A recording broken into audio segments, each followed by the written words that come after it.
네, 그럼 여기서 이재갑 한림대 강남성심병원 감염내과 교수와 함께 보다 자세한 얘기 나눠보겠습니다. 교수님, 정부가 대구 지역 확진자 80%가 경중이라고 밝혔는데 경중도 경우에 따라서는 좀 증상이 심각해질 수 있는 거 아닙니까? 그렇습니다. 사실 경증 초반에는 대부분 기저질환이 있는 분들도 가볍게 시작하는 분들이 많고요. 근데 시간이 지나면서 급격히 나빠지는 분들이 상당수 있습니다. 그렇기 때문에 초기의 경증이라 그래서 그분들을 이제 무시할 수 있는 상황들은 아니고, 그래서 경증 환자들에 대한 이제 입원이라든지 이런 부분들에 대한 고민들을 좀 해야 될 상황이어서, 현재 병실이 많이 부족하다면, 그러니까 시설 입원이라 그래서 일단 경증 환자들을 우선 입원시키고 그분들의 중증도를 파악하는 이제 그 기관으로 좀 확인을 하고, 거기서 중증으로 생각되는 분들은 병원으로 입원시키고, 또 가벼운 증상으로 계속 유지되는 분들은 그런 시설에서 의료진의 도움을 받아 치료하는 방법들도 고려할 때가 된 것 같습니다. 역시 중증도 분류가 지금 굉장히 중요한 문제예요. 예, 중요한 건데 이제 집에 있는 경우에 그거를 분류하기 쉽지가 않으니까 일단 시설과 의료진 있는 시설에다가 우선 입원시키고, 그 시설에서 일단 중증도를 파악할 수 있는 여러 가지 스코어링 체계를 만들어서 거기서 문제가 될 만한 환자들은 빨리빨리 이제 더 나은 치료를 받을 수 있는 데로 옮기고, 경증으로 계속 회복되는 분들은 거기서 치료를 받을 수 있는 그런 시스템들을 구축할 필요가 이제 생긴 것 같고요.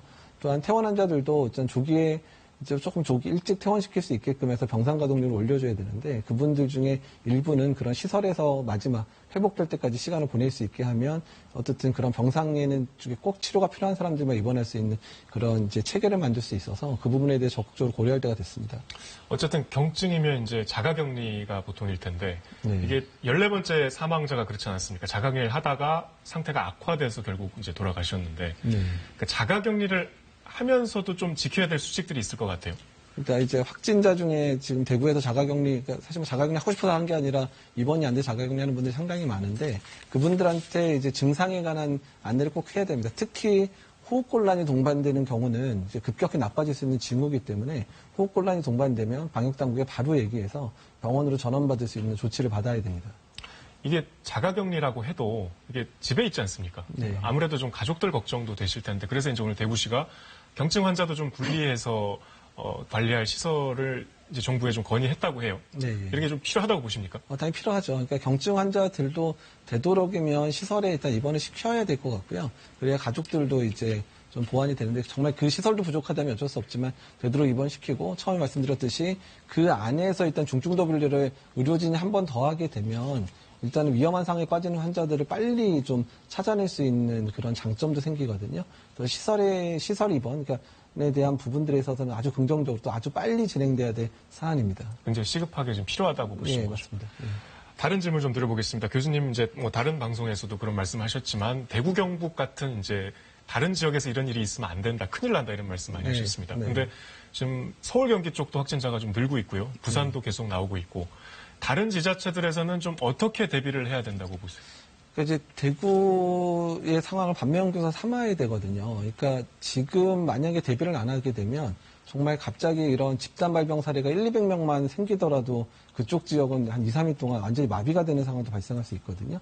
그렇기 때문에 입원 병동도 이미 확충을 해놔야 될 상황이고, 또한 시설 같은 경우에도 확보를 해놔서 이런 경증 환자들이 입원할 수 있는 공간, 중증 환자가 입원할 수 있는 시설, 또 아주 위중한 환자들이 치료받을 수 있는 중환자실까지도 이미 마련을 해놔야 됩니다. 근데 서울하고 경기는 이미 환자가 좀 발생하니까 그 부분에 대해서 좀 빨리빨리 움직이는데, 다른 지역이 조금 이제 그런 부분이 긴장감이 떨어지는지 모르는데 좀 부족하거든요. 그러다가 만약에 20, 30명만 발생해도 아주 혼란스러울 수 있기 때문에 다른 지역도 빨리 좀 준비를 해야 될 것 같습니다.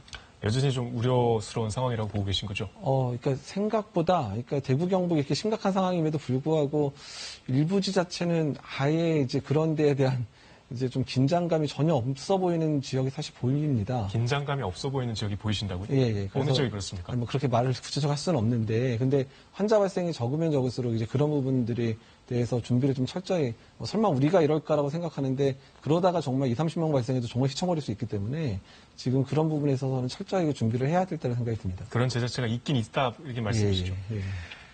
걱정이 좀 됩니다. 다른 질문 좀 드려볼게요. 어제 좀 화제가 됐던 기사인데 한번 여쭤보고 싶습니다. 엘리베이터에 1분 함께 탔는데 마스크를 안 해서 확진이 됐다, 이렇게 오해할 수도 있는 기사가 있었습니다. 이거 어떻게 보십니까? 그러니까 이제 엘리베이터 안에서 감염될 수 있는 조건들이, 그러니까 엘리베이터 안에서 직접 정말 얼굴을 맞대고 이제 있었으면 그럴 것도 가능하지만 또 엘리베이터 주변에 있는 환경들이 만약에 그 증상이 있었던 그 환자분이 뭐 기침을 한다든지 이러면 주변부도 상당히 오염될 수 있거든요. 이제 그런 부분들을 만지거나 이렇게 되면 그런 거로 이제 단시간 내에 만지게 된 바이러스가 살아있기 때문에 감염될 수도 있어서 그러니까 단순히 호흡기만 전파되는 게 아니라 간접 접촉에 의한 전파도 손을 통한 전파도 가능하기 때문에 여러 가지 부분들을 고려해야 되고요.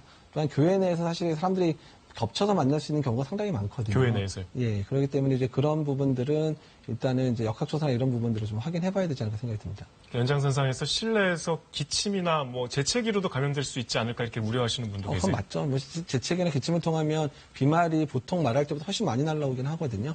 그러니까 그것들을 그러니까 사실 그래서 저희가 유증상자에서 마스크를 꼭 쓰라고 하는 이유가 그렇게 돼버리면 상대방에 대해서 상당히 많은 바이러스를 내뿜을 수 있기 때문에 그래서 기침 또는 이제 호흡기 증상 있는 분들 반드시 마스크 쓰는 게 중요합니다. 마지막으로 여쭤보겠습니다. 정부가 어제 오늘 계속 이번 주말이 코로나19 확산의 최대 고비다 이런 강조를 계속 하고 있는데요.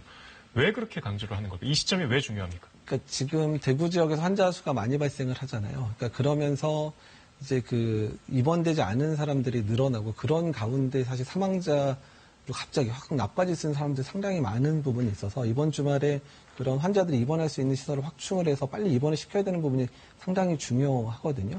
그리고 이제 신천지 중에서 유증상자들의 검사들이 대부분 이번 주말에 맞춰집니다. 그래서 신천지 안에 있었던 유증상자들 다 진단해서 입원시켜서 최대한 격리를 해놓은 상황이 돼야 추후에 그 진단된 분들에 의한 추가 환자들을 더 막을 수 있는 기점이 될 수 있거든요. 그래서 이번 주말에 정말 발바쁘게 움직여야 되는 시간인 건 맞긴 맞습니다. 중요한 시간인 건 맞다는 예, 말씀입니다. 맞습니다. 교수님 오늘 말씀 감사합니다. 예, 감사합니다.